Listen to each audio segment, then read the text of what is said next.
First thing I'm going to do going about this is get my dividers, open them up to the depth of that bottom section of the shoulder, perhaps a little bit more, give me a bit of room for error when I'm sawing.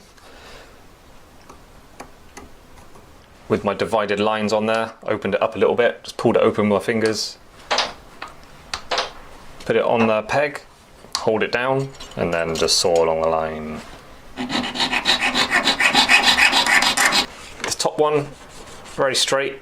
That one follows the curve of the ring, so I am literally, just with my little knife, gonna pick it open a little bit, both sides, and then with pliers, carefully get that one straight.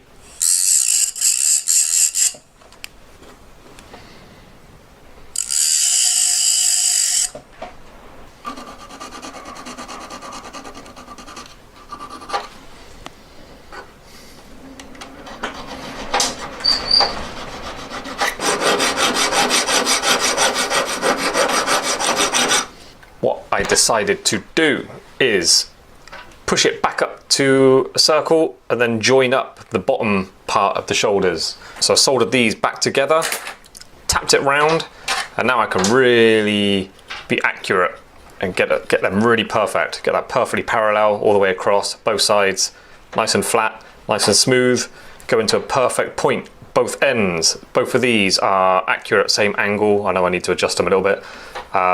Again, perfectly parallel, nice and straight, nice and sharp, flat on the top of the shank, flat underneath that split shoulder. This kind of stage of ring, you need to slow down and really kind of get things accurate. You just really gently touching things with your needle files, not just hacking into it with big files.